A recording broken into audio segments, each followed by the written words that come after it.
Hi, I'm Jennifer Wild, and you're listening to Sober Exposure. If it's about recovery, we're gonna cover it. It's like one big therapy session, but it's free. So thanks for joining our dysfunctional family as we uncover recovery with Sober Exposure. Let's go.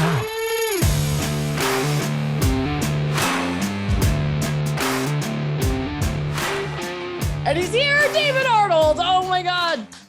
Look at that smile. Holy shit. What are you doing to preserve yourself? Not being drunk.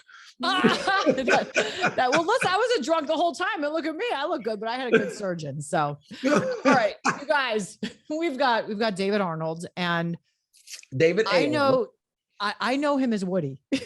Wow. That's so crazy. I know. Does that people? Oh, well, when somebody says Woody, I know that they are from high school. You know what I mean? Because nobody has called me that since high school. And the only person that called me that recently was Mark Yasowitz. Only I know Mark. Do you know Mark, right? Come on. Of course, right? Of course I know Mark, but Mark, you know what freaking Mark did? This is what Mark Yasowitz did, okay? And then we're going to stop talking like old school Ohio Beechwood High School, because obviously I know David from high school. Mark tried to be like best friends with me because my best friend, she went to another school, but she was really hot, Averill. And he was like trying to be my friend and would always want to come over. And Mark was like soccer team, popular, like hot, and I wanted Mark so bad. Yes. But he had no interest in me. He just wanted to get to my friend Averill, that friggin' bitch. I still hate her for that. Mark's son is on my wait. Did you say you have a whole introduction for me? No, all I said was that like waiting for David Arnold to come on the show is like how I used to feel when I was waiting for like a boyfriend to call, So Mark's son is on my TV show. I cast him on my TV show that I have on Nickelodeon right now. So I've seen Mark. Mark is here now. So like I literally have seen Mark like on a regular basis when his son comes in and works on the show. Send him my love, rolling my eyes. No, I'm just kidding. Tell him Averill says hello. But oh my God, he must love you for that. That's great. And leave it to Mark to have a talented son. So, all right, we're going to get to all of this and all your success and everything. And I just feel like I know you because I've been following you for years on the gram, and it's all, okay. So I just wanted to show you this too real quick, because this is just from this morning. Speaking of Instagram. So ridiculous. Yeah. But at least those are almost water empty. Bottles. Oh, but yours are almost empty. I wouldn't have a problem if it was one sip left in the bottle. I have one sip taken out of several bottles, which I have a problem with. So yeah, and they're all around the house. I get it. And they're everywhere. I get it. Listen, you grew up with all Jews, so you know how we are. Like, hey! I did. I 100% did. All right, so David Arnold, you're going on tour tomorrow. You're going to be doing the It Ain't for the Week tour.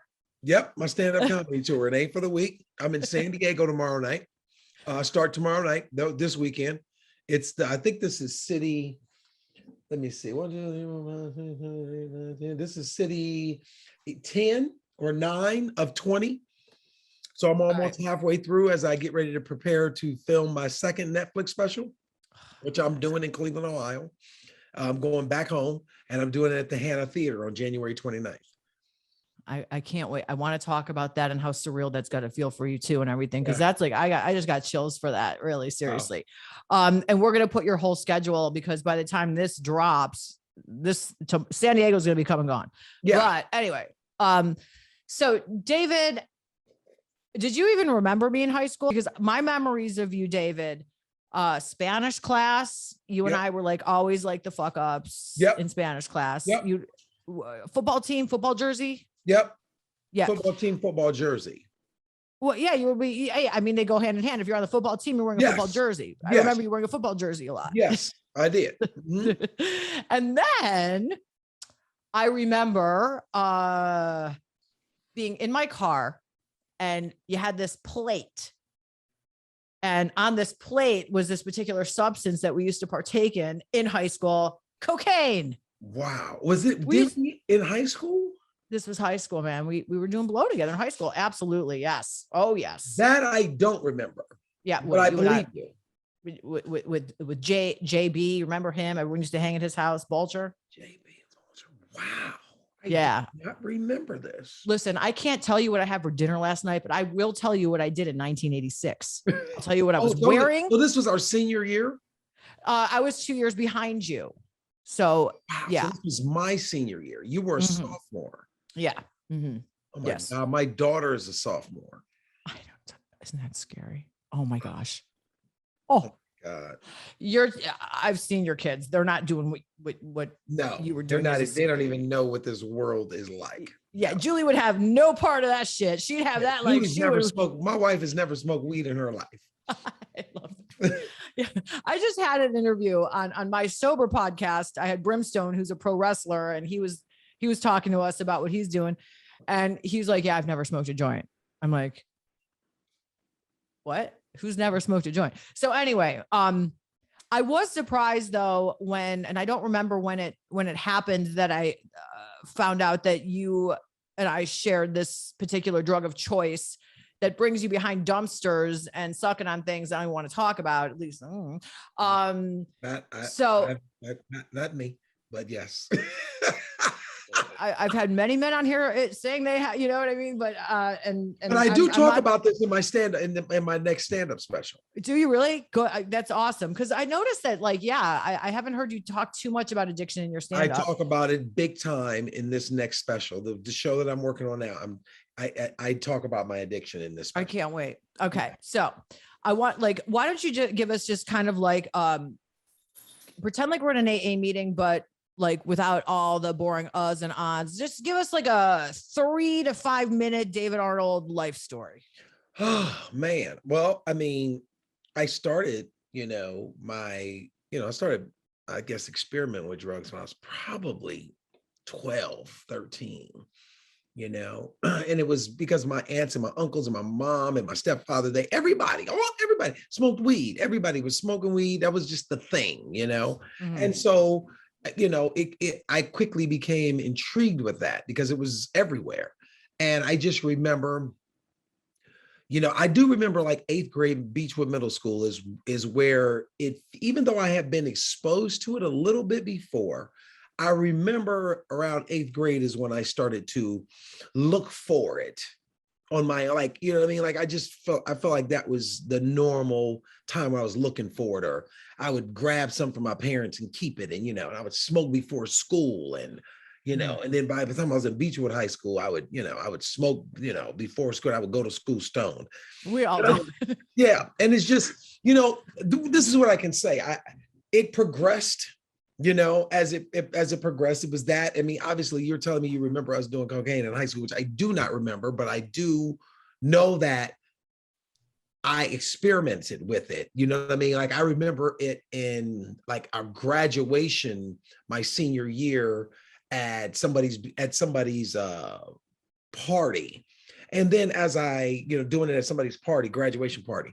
And then as I got, after high school, it just, it started to just spiral, the cocaine and, the drinking and the weed. This was my pattern. I would be good and I would get a job. I would be focused. I'm gonna go to college. I would do something and I would be good for 6 months. Mm-hmm. And then one day I would destroy everything in a 30-day run that I had worked 6 months, whether it was a job I had, whether it was I was in college, whether, I feel like I went to Tri-C 5 times, you know what I'm saying? Like, it's a 2-year college. I feel like I went there 5 times to try to finish. And I'd make it like 6 weeks. And then I would be like, fuck this, I'm not doing this. And that was a pattern of my life, and everything that became the pattern of my life probably through my entire 20s, because I moved to LA when I was 18. I wanted to be an actor. I didn't know how to be an actor. And I had this drug addiction and alcohol addiction that I did not realize needed to be dealt with. So I was out here. I joined a theater group. I did, I was doing this stuff, but I would drink and fuck up. You know what I mean? Like, I would have a bend and use drugs in like destroy my relationship with my roommates. You know what I mean? Like it was, and then I have to go and leave and have to come back home. And then finally, when I was like 22, after I had been out of high school for 4 years, I said, I'm gonna go to the military because I wasn't doing anything. And I couldn't string together enough days of focus to become or do anything. So I went to the military where technically I could have a place to live, I have a job, and I could drink with my friends because that's what I hung out with my cousin, and that's what he did. He was in the Air Force. So it felt like the perfect place for me, I figured out what I wanted to do. And I went through a period there where I got in trouble and I had to get sober for them not to kick me out the Navy. So I started going to AA for the first time ever. And I think I was maybe 25, maybe 24, I can't think. And I went and I lasted 18 months. I went to meetings until they started telling me that I needed to get a sponsor. And I didn't like that. I didn't like somebody telling me what to do. Because I was like, hey, I've been sober 9 months. I ain't never been sober 9 months in my life. You know what I mean? I can do this. And so I lasted 18 months. And then right before I got out of the military, I got introduced to stand-up, which is something I always wanted to do, was to do stand-up. And I started doing stand-up right out of the military. I was sober during this time. So I had this clarity about me that I was able to do when I was when I was sober, I could get stuff done. I got my nursing degree. I got I started doing stand-up right before I got out the military. All of these things I set up in this little bit of time. And I started doing stand-up and I started traveling the country doing stand-up. And then I started to drink again. And it just, I was out for about 2 years, and then I went and did another 9 months somewhere. I went and did like a 30-day outpatient program. I did 9 months. I made it another 9 months, started to drink again. And then finally I had one last run when I was about 28 and 29. And I knew then I was living in Los Angeles, and I knew then that I had what it took to be successful in this business. I knew I could be a successful comedian because I had seen success really quickly in the 18 months that I had been doing stand-up. And so I was like, I got to get myself together, because if I don't, and I stumble upon any kind of success, I'm going to destroy myself without a doubt. I knew that. So I went to the VA for the military in Westwood here. And I went to a 90-day inpatient program. That was May 5th, 1998. May 5th, 1998.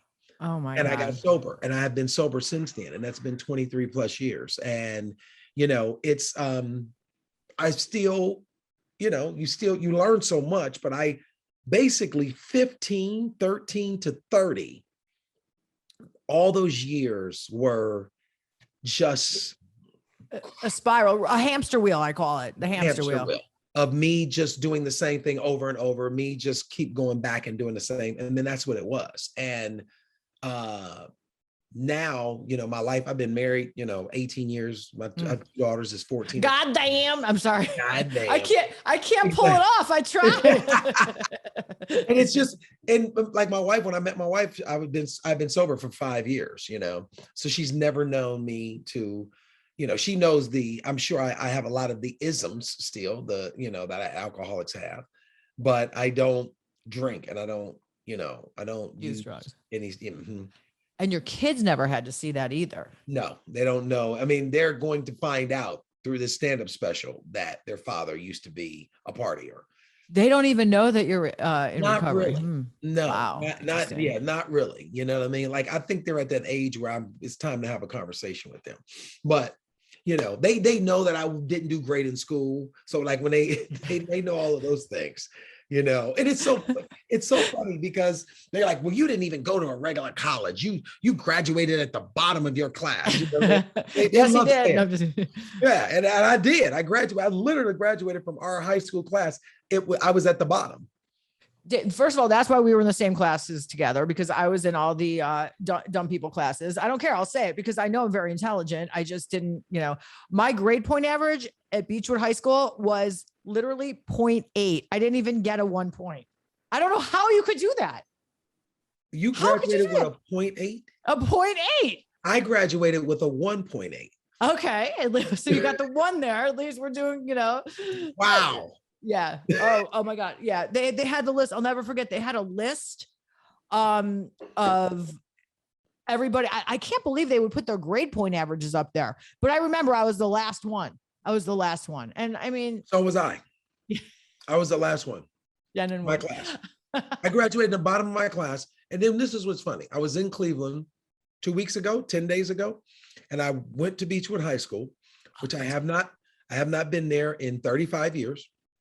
And they walked me through the school because we filmed, because a part of my next Netflix special is it's coming with a documentary as well. So you have the hour special, and then you have like a 15-minute documentary about the journey of my life getting to this next stand-up special. And so we went back to my old high school.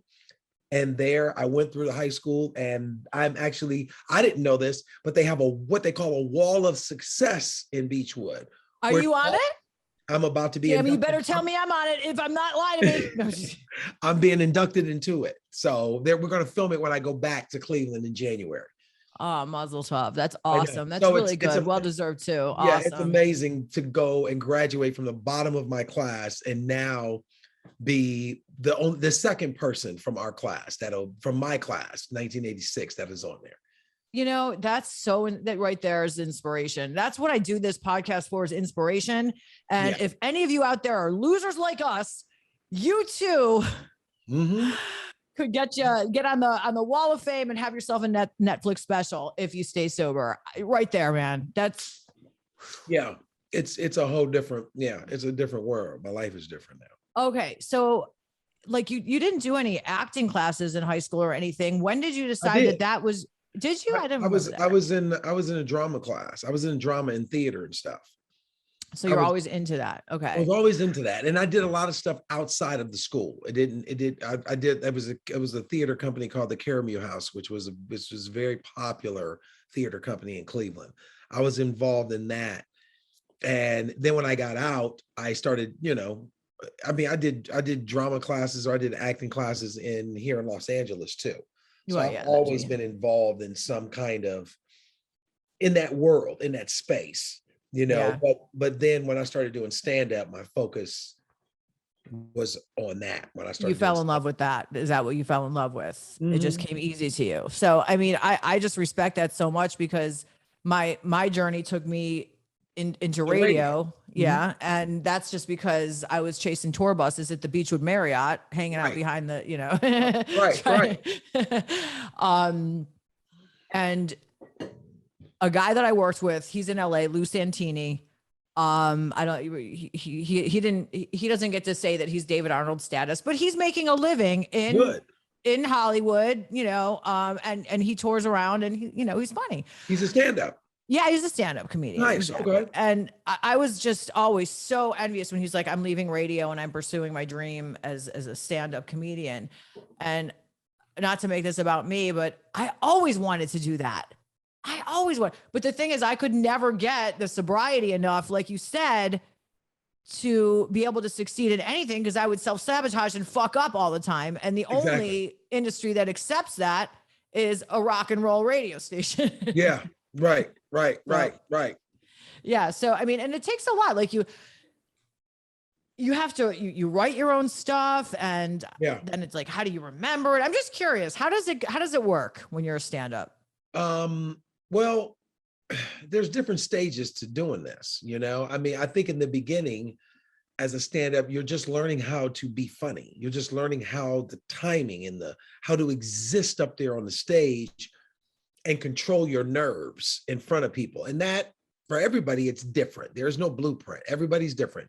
It could take years. Some people are immediately comfortable. Some people, and I feel like you spend a portion of your time just learning to exist up there. Then you spend another portion of your journey learning to tell stories and learning to tell jokes, and then you get to a place, which I feel like I'm at now, where it's not about jokes anymore. I don't tell jokes anymore. I regurgitate life through a comedic filter. And that's a completely different thing. That's why, like, if you go to my social media, I can take anything like the bottled waters and the debate around and turn it into comedy. I can take my drug addiction and what I've been through that life and turn it into stand-up, and make comedy out of it. So I think it's as your IQ, your stand-up IQ rises and gets stronger, your ability to, to tell stories gets better and better and better. And I've been doing stand-up 27 years now. Wow. So, I'm in a, I don't feel like there's anything that I can't do when it comes to that world, because I've worked that. I'm a master at that craft. It's what I do. I love a story I saw. I don't remember when or where, and I don't even remember who the comedian was, but it was early on. You were up on stage and one of your mentors went to your show and you totally bombed. They were like crickets. You bombed. And then years and years and years later, he came back and I think you killed it that night. And you were backstage and he was like, "Oh my God, man, you were so awesome." And do you know who I'm talking about? Yeah, that was Earthquake. It was a comedian named Earthquake. It was. And I was in Atlanta performing on his show, and I've been doing stand-up maybe 16, 18 months. And I was out of, maybe a year, because I was out of the military, just out. And I was doing like the pre-show before he came up and started the show, because he was like the host. It was his club, and then he had comedians on. So I went up before, and I just tanked. I did not have what it took to appeal to this audience that I was in front of. And when the show was over, he went up after me and he just lit fire into me, talking shit about me, how bad I was, how ridiculous. But I just had to stand in the back of the room and take it. You know what I mean? Because it was bad. And then fast forward to 15, 20 years later, maybe, we're at a comedy club here in LA and he's hosting a night here, and he brings me up and I go up and I murder and I come off stage. And he gives me all this praise after he comes up and takes the mic from me. And, then when he comes on, he gives me all this praise, brings another comic up. And then we meet each other backstage and I tell him the story. I go, "Do you remember bringing me on stage like 15 years ago at your club that you owned in Atlanta, the Uptown Comedy Corner? And I bombed and you talked about me." He was like, he doesn't even remember it. Yeah.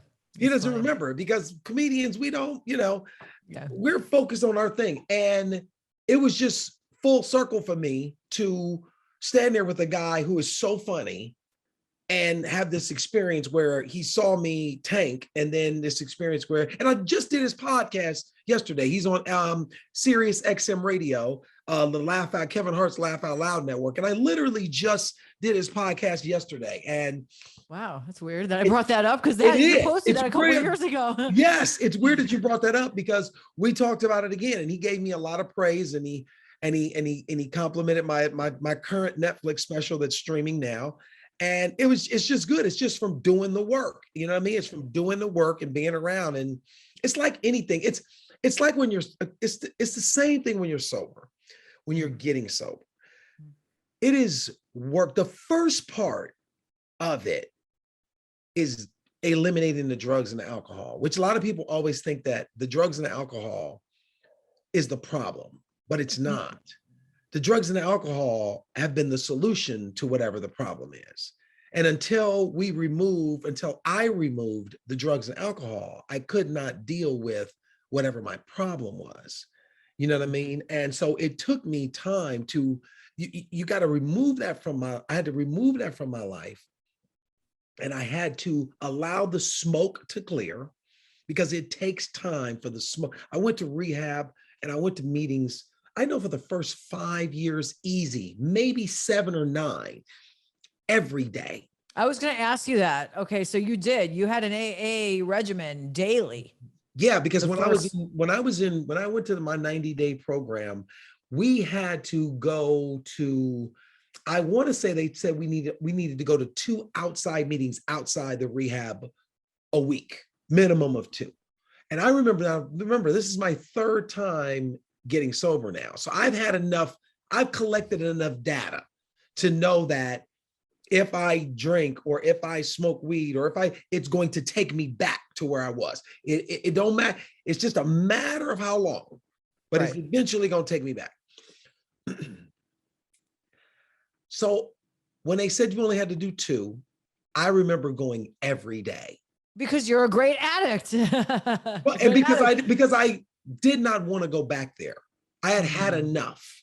And so if they said minimum is 2, then I would say I can go every day. And I remember a guy that was a resident that was in rehab with me.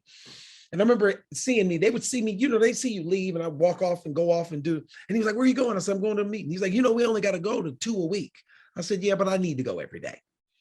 And then I remember him saying, yeah, we'll see how long that lasts. I'll never forget this. So I did my program. I got out 90 days. I went back to that facility every year. I would go back and speak. Wow. I would go back and wash dishes with the guys back there. I would go back. Because that was the thing nobody wanted to do, was wash dishes in the cafeteria after dinner or lunch or whatever meal was. So I would, on my birthday, I would go back and I would always go back and I would go speak, and then I would go and have a meal and I would wash dishes. And I remember going back, and maybe this was 2-3 years later, and I was going back to speak. And I remember going up to speak, and that guy who told me I'll see how long that lasts, he was sitting in the room. He was a resident.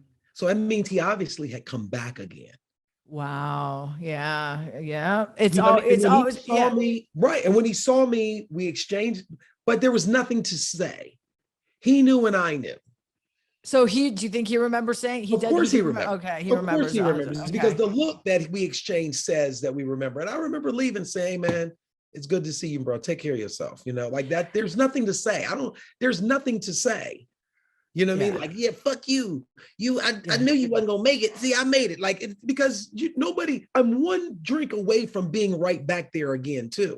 We're all the same, and we all have to remember that. And you never do know. I've been in friggin' rehab so many times. Like, I mean, I can't even count that high, really. No. I've been, obviously, it's been a struggle for me. Yeah. Like, I thought that you were a one white chipper. Now I see that it did take you a while, but it's taken me a lot longer than you to learn. Yeah. 3. Yeah. Taken me a lot longer. Yeah. The thing I noticed, though, is like, you just don't know who's going to get it and who isn't. I think it's up to the universe, really, who gets it. Because I mean, I remember being in treatment with this chick, and she was just like, banging all the guys because it was co-ed, and she was like falling asleep, not paying attention. And the first person that you would think would go out and use would be this girl. And I stand here in front of you to tell you that I go to her for help all the time, and she has 10 years, and she was the biggest fuck up in my, in my treatment for the 6-month stint that I did that time. Thanks to the judge of Broward County courts. Right. Yeah. Yeah. Everybody's journey. I have a cousin, my cousin Michael. He's 1 year younger than I am. Michael was addicted to drugs. I mean, and it was alcohol more than anything, really. He was a huge drinker, and he's my first cousin, and he died like 3 or 4 years ago, and it's because at the end of the day, he drank himself to death. I mean, his liver was not. I think he got some kind of cancer or something, but the bottom line is his organs were not strong enough to take the treatment to treat his problem. And the reason they weren't strong enough is because he had destroyed them with alcohol. You know what I mean? So while it might not have been the alcoholism that killed him, indirectly, the alcoholism stopped him from being able to be treated for whatever it is that was really wrong with him, and everybody don't make it. Everybody does not make it. And I think about my life, and I think about the alleys that I've been in buying drugs, and the dangerous situations that I've been in I've been protected because I'm a kid who grew up in Beechwood. I'm not, what I mean? Like, if people understood where we came from, it was an upper middle class neighborhood, and it was, it was not the jungle by any means. It was like, it was a very pampered, privileged situation. David, could you see me in the friggin' hood? Like, I am a hood. Like, I could hang in the hood. Like, I would go but this is when I moved to Florida. I moved to a similar kind of thing. Yeah. And I'd be like in my beautiful suburb with my house on the lake. And I'd be like, right. I got to get out of here. I got to go. And I would like literally like drive to the hood. Like, right. you see me like, yeah. It's a Yeah. mirror. I've seen like little nice Jewish girl. I've seen so many things that I can't even tell you due to my, Yeah. I can chronic imagine. Yeah. addiction. It's And understood. yeah, my mom would be like, I wonder how many other Beechwood parents have to deal with this with their children, and I'd be like, Mom, you know what? You don't know. You don't know. I'm sure plenty. That is something that It doesn't discriminate, this disease, it doesn't. no, It doesn't care. It no, doesn't it doesn't. fucking care, this disease. You, And there, and like I was saying, there is stages to getting to a place. There's stages of getting, constantly doing personal inventory and trying to make sure that you hold yourself accountable. One of the things that I'm really good at is being authentic with myself about who I am. It's probably too black and white. You know what I mean? Like, I honestly believe and see how we are our worst enemies as far as people. Like, I see a lot of people who say, oh, I want to do this, or I want to be this, and I want to, and most people are just talking more than not. Most people are just talking, and most people love to blame other things for where they are or what's going on, and to be, like, one of my biggest issues for me that I know is, like, my patience and my tolerance is very thin for certain things. I can get angry quick, makes for great comedy material for you. Yes, yes. But it's like, and one of my biggest things that I have a problem with is when someone acts like they don't understand or they don't know what I'm talking about. When the point is clear, that infuriates me quickly, because I know me. I know when I'm full of shit. I know when I'm making an excuse. I know when I'm not getting something is because of me. It's like, for instance, it's like me working out and losing weight. I have gained and lost the same 30 pounds for the last 10 years. Now I'm on the smaller side. I'm down 25 pounds. I'm working out with my trainer. I'm eating right because I'm getting ready to film this Netflix special. I'm trying to attack this journey this time a little different, because I want to stay here. I don't want to keep, because I will sit down and eat an entire box of Fruity Pebbles cereal every day. It's that addiction in me. I will get the Chunky Monkey ice cream or whatever from, whatever, Ben and Jerry's, and I will eat one of those a day, every fucking day for 6 months and gain 30 pounds and then go outside and start running and take it all. And I got to find balance. It's all about balance for me. So, like, this is another level of me trying to learn how to control that addictive thing. I'm a workaholic. I work. When the pandemic came, I sold 5 TV shows, and it's the addicted. It's the guy who has to work. I got to be doing something. God, I wish I had that one. I'm lazy as they come still, but because I have this energy and I got to put it, but you're doing this. Yeah. You see what I'm saying? And this takes, I got to do something. And if my energy is going to go 2 places, it's going to go into some bullshit, or it's going to go into something productive, but it's got to go somewhere. Yeah. Yes. Exactly. Yes. It could be self-sabotaging, or it could be, like you said, exactly, productive. Or it can help. And even at work, my wife is always telling me, you got to have balance. You got to have balance. Because she's way better at that than I am. She's way more calmer than I am. She's way more, I am, that's me. But I always try to remind myself, like, that there has to be balance. Do you do any kind of meditation? Do you meditate? No. Or you not into any of that shit? No. I'm not yet. It'll probably come soon. I don't meditate. I don't check out a guy. He modernizes it. Okay. And I talk about him on every podcast now. He should have, I'm going on one of his retreats too in San Diego in March. Mm-hmm. But anyway, yeah, his name's David, easy for you to remember, J.I. And like, he just modernizes everything, and he just makes it for people that are like He basically, that guy kept me off the crack pipe for like a year, really. Right. And Right. just the way that he presents everything. He was a Jew from New York, and something happened in 9/11. He was working on Wall Street and just had an epiphany. Then he started working for Deepak, and anyway, whatever. He's a great guy. So I just Right. was curious about the meditation thing. Yeah. So also, I want to talk about the Netflix special. I want to talk about everything that you do have going on. I mean, is Beechwood High School going to be in the special? Am I going to get to see it? Yeah. Yeah. Oh They my God. filmed me going through the school.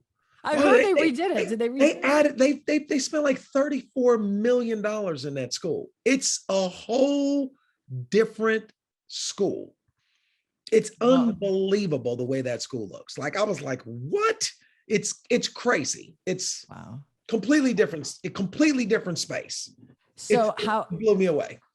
I mean, obviously there's probably not too many of the same teachers there or anything, but No, no, they're all, none of them. yeah, We're really old. I keep forgetting how old I am, right? yeah, Because we both look so they're good. gone. All of them are gone.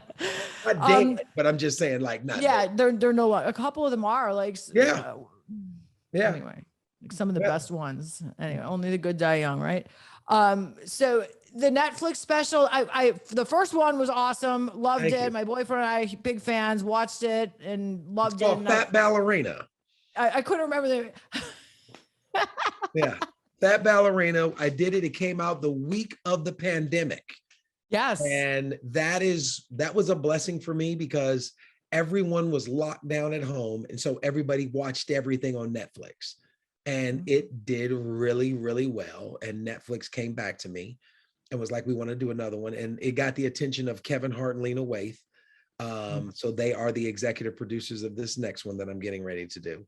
And it's, I gotta admit, the material in this new set is pretty incredible. Wow. So I don't know anything about how this stuff works. So is it all like, if someone comes to see you doing stand up now, it's not going to be the same material, or is it the same tour? Is it like, It'll be like, the same. Like, if you okay, come to see, like, if you came to see me tonight, what you see when it comes on TV 8 months from now, when because I'm recording it in January, will be a close version of it. It'll be 85% the same. okay. It's like Because saying if the Foo it's Fighters a new hour. yeah, It's a completely different hour than what is up now. I mean, it's all brand new material. But, and what's crazy is some of it is, unless you've been a hardcore David A. Arnold fan and you've been following me from the beginning, it's some of this material that I'm doing will be new to the world, but some of these jokes and these stories that I'm telling are 15 years old, but they just never been seen on a national stage. So I'm very excited for people to get a chance to see it. Your tagline, "It ain't for the weak," yes, is just like, I mean, and if you're not a David Arnold follower or whatever, he just makes fun of, like, you just normalize everything. You do what I love to do. You just make fun of life, you just make fun of every little observation. Obviously you love Julie. Obviously you guys love each other very much, but you're always like rolling your eyes, or she's rolling her eyes at you. And marriage, it ain't for the weak. It ain't. Being married is not for the, I tell this, and I say this on stage, be it anything worthwhile, anything that you want to do is not going to be easy. And I go, being married, it ain't for the weak. Having kids and raising kids ain't for the weak. Getting sober ain't for the weak. Trying to pursue a career in stand-up or anything that's worthwhile is not for the weak.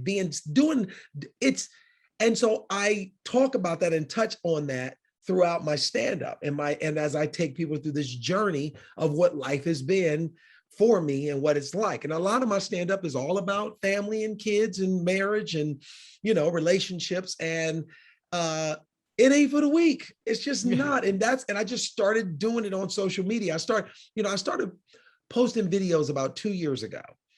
And it was because I was in development for a TV show, and they canceled the development. And they said, basically, I wasn't marketable, that nobody really wanted to see me. So it infuriated me. Yeah. And then I was depressed. And then my wife was like, you got to get up off the couch and you got to keep moving. So I decided that the best way to get my voice to my fans was my phone, because everybody was posting, everybody was viral, So I started looking at the people that were building these massive followings with just posting videos. And I started looking at them, and my mind is very compartmentalized the way I break things down. And I saw something, I was going, this guy has posted these videos that are 3 minutes and 10 seconds long, or 4 minutes and 20 seconds long, every video. And he's millions of followers. And I was like, he did this 4 minutes and 20 seconds at a time. I said, I can post one thing a day. I can make anything funny for 60 seconds. So I started doing these comedic rants about everything. And I've always been about my life. I'm a father, I'm a husband, you know what I mean? I'm a man that has a point of view about everything, whether it's the line at Starbucks, whether it's and so I just started posting videos, and I started ranting about whatever was my thing. And Julie and I did a video about how parents feel on the kids' first day back to school. I saw it. I think I saw it 2 years ago or last year, or whatever. And that video, I put it up. We danced down the street to the music, The Wiz, from the movie The Wiz. Not Ease on Down the Road, Brand New Day. And I put it up at 8 o'clock here on social media. By noon, it was on the 12 o'clock news in LA. And so when the LA affiliate got it, all the affiliates around the country, because LA is a big market. So 30, 50 affiliates around the country picked this video up, and now my YouTube page has been translated into several different languages. Wow. It's 22 million people a week go through my YouTube page. I mean, my Facebook page. And it's just turned into a thing. And it's just me talking about what it's like to be married, wife, kids, life, whatever it is, whether it's my encounter with a woman at Lowe's, or me and Julie's encounter with each other about, Starbucks, whatever I have a point of view about. Grocery store. I did a video of us going to the grocery store one day, and that video has crossed 35 million views. I remember. And it's just ridiculous. You know what I mean? It's just, so it's changed the game for me. And now when I'm touring, between my Netflix special and my social media following, I'm selling out these shows all over the country. And it's kind of dope to walk out on stage after 27 years of doing this, for it to be your fans, for it to be people who came and bought tickets to see you. And that feels good. Yeah. I was interviewing someone the other day, and we were talking about addiction and his addiction now, because he's also in the public eye or whatever. Yeah. He said there's like no feeling in the world than being on stage and doing your thing. And for him, it was like people singing your lyrics, or I mean, like the best high ever, and it sounds like you're living the dream. Yeah. And the Netflix special, it drops, you said, next year, right? Yes, I record the second one in our hometown of Cleveland, Ohio, at the Hannah Theater at the Playhouse Square. It's beautiful. I mean, classic theater. Yeah, it's a beautiful theater, and we'll do it at the end of January, and then it'll probably drop somewhere in the spring or the summer of next year, if that, and so, somewhere between April and June, it'll come out. It depends on what Netflix's mandate and plan is, which we'll find out once it's in the can. Wow. It'll be out, and it'll be, I mean, how does that feel? Like, oh, my phone's ringing. Oh, it's Netflix on the phone. They want me to do another special. No, just another day, right? Yeah. You know what? I gotta be call honest. them back. I'm busy. Right. You know what it feels like when people ask me. A lot of people go, "Can you believe it?" And I honestly, without being egotistical, and yes, I can, because I've done the work. I've been doing this for a long time, and me personally, I think I should have done this a long time ago. Like I've been, but I know that timing is my timing is not the world's timing. So I have to take it when it's ready. I have a show on Nickelodeon. That's the #1 show on the network. What show? Now. Tell me. How come I don't know that? I know everything about you. I follow everything, like a stalker. I created a show last year called That Girl Lele. She was brought to me by a very popular movie producer named Will Packer, who's done Girls Trip and Think Like a Man, too, a lot of Kevin Hart's movies. Mm-hmm. And he had this little girl that's a YouTube star that was rapping in a car with her dad out of Houston, and her name is Lele. And they asked me to create a TV show around it and around her. And I created this show and I wrote it. And we did 13 episodes this last year. Number 4 has aired. I think tomorrow night, the 5th episode will air. We officially are like number 1 on the network. We're negotiating now my season 2 contract. Creating this show has made me the 6th Black man to have soul created by an ownership of a television show in Hollywood, in the history of Hollywood. So it's kind of dope to join that little small group of people. But you know, I use a lot of the experiences because it's 2 little girls. They're like best friends, and they go through this life together that I created. And it's kind of dope because my daughters are in the show. I based one of the characters off of my daughter, and then Anna Grace, my oldest, she is a reoccurring in the show. Ashlyn does all the background. If you see all of the kids in the cafeteria and in the hangout, she's always like, she loves. Is this the one Yasowitz's kid is in too? Yes, Mark Yasowitz's son. His name is Graydon, and he plays our lead's nemesis in this show. I can't wait. I gotta watch it. If you go to Nickelodeon, I mean, you know, it's a kid's show. So unless you have a kid that's 6 to 11, it's not going to be on your radar. But the show pretty much my maturity level, but right, you know. The show. But what's crazy is the show is doing really well, and adults who watch it with their kids is like, oh, I could watch this show, and it's because I made the parents on the show very real. They're not like kids TV show parents who were clueless back in the day. They were like, just, you know, is that smoke I smell? Is the house on fire? Like they were those kind of, we didn't do that. We made them real, and the show's done really well. So it's, I've just hit a stride right now. Things are fantastic, and I cannot be more blessed than I am right now. So, and I wouldn't be able to do any of this. I want to wrap it up with one more thing, because I think this is the most important thing of everything is all the success and everything that's going on. So like I found David on Instagram, and I think I saw something about him being an addiction or whatever. And I was struggling so bad with my addiction, and I reached out to you and it's like, you know, oh, this is Jen from, you know, 1986, whatever. Hey, how you doing? And like, not within 10 minutes did I get a response and helping me and encouraging me. And then I kept friggin' relapsing, and I just never felt judged. So, you know, it's all karma. And like you said, you are doing the work. And I just want you to know that I'm so grateful for what you did, because you did. I kept saying like, and then I'd be like, I go out and I'd be like, wait a minute.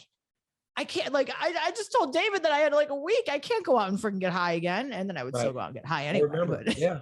You know? Yeah. I've been there. I feel like everybody is one decision away from being there. Like I've been sober for 23 years, but like I could literally leave here and destroy that whole thing with a decision. You know what I mean? So like that area is an area of my life that I don't have, that I don't mess with, that I respect, that because I was able to get hold of that, I'm able to have a life and give my children a life that I never had.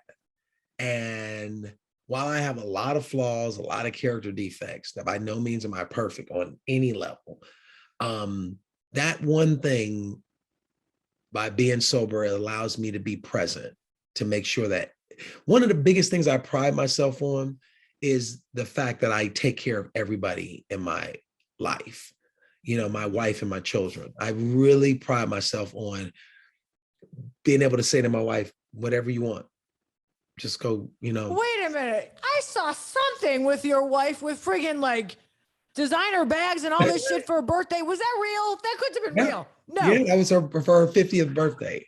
Yeah. David, I want to marry you. Come on. how many, like, I mean, literally there was like 50 designer bags everywhere and shoes. They're freaking showering Julie with, they're showering this bitch with freaking designer shit, you know? Meanwhile, I'm coming back from TJ Maxx with my TJ Maxx bag. You know, I was like, oh, wah, wah, wah. I thought I was happy. I'm not going to lie. My wife is not, Julie is not she's never been a materialistic person. I bought her a Louis Vuitton bag 3 times, and twice she took it back. I could tell. She was like, I don't need this. We can put this money, like she's always, and now I think she's at that age where she also realizes that we don't need any of it, but we deserve it because we've worked hard. You know what I'm saying? And we're doing what she does, taking care of my daughters the way she does. It's so much work. And she's so fucking incredible at it, And so it's like, for me, any and everything that I have, she deserves all of it. So I don't mind giving her those things because she takes care of that, which allows me to pursue this free. I can work. And she helps me with that. She helped me develop the show for Nickelodeon. She's helped me develop the show I sold to Netflix and OWN and Amazon. She's right there. So she's pretty incredible. And so whatever she needs, I'll make sure that she gets. When I go to San Diego this weekend, she'll be there with me. Every time I go out of town and I take Julie, I get the best hotels ever. When I'm by myself, I will stay in in a Hampton Inn. Yeah, good. I mean, good. Yeah. And do you find it, just one more thing that has to do with addiction? I could talk to you all day, but yeah, I mean, when you're with Julie, obviously, it's probably not tempting, but on the road, never. Nah. It's not tempting. It's never tempting for me. I'm so like beyond that. I can sit in a room with people who are smoking weed. I gotta be honest with you. I love the smell of weed. Oh my God, I love it. Like when I smell weed, I'm like, wow, that smells fantastic. But the alcohol, nothing for me. Weed, I love the smell of weed. I sit in a room. I mean, I work in restaurant and bars. I mean, a comedy club is just a bar, you know what I mean? And I get anything I want. There's times in my dressing room on my rider is a bottle of red and white wine that they keep in my thing. It's not for me. It's for any guests that come in there. My road manager might want it. If my wife is with me, she can have it. Like that is, but me, I don't even think about it because I've already been there, done that, whatever what that is. Yeah. I understand what that is. And I do not have the time to go back and do that because I'm so focused on trying to be the best version of myself and get the most out of this decision that I made to be a comedian and a television producer. I'm focused on trying to leave a mark there. Yeah. You're worried about your own success and exactly where it's going to take you. And no offense, but I'm not sure that you would have the best show, the stand-up show, if you were like, if I was, it's not sucking down some champagne and vodka before the show. Man. It does nothing for me at all. It really doesn't. Yeah. Awesome. Amazing. Awesome. David, my gosh, thank you so much for taking the time. You're such a busy guy. I'm just honored. Where are you? What city are you in? I'm in Palm Beach, Florida, and I keep saying, when are you coming? And trust me, I'm coming because like now, especially with this new special, like we've already started adding dates for 2022, and I will be in all of the Miami, Orlando, I'm sure Palm Beach, all of those places. So I get a backstage pass. You 100%, you got it. There it is. All day. All right, Dave, love you. Thank you so much. This is Sober Exposure, and I'm Jennifer Wild. David Arnold, AKA Woody. Sorry, had to do it. Thank you. Need more? Of course you do. The show's all about needing more. Go to my website at soberexposure.show or get stuck on my Instagram at soberexposure_podcast.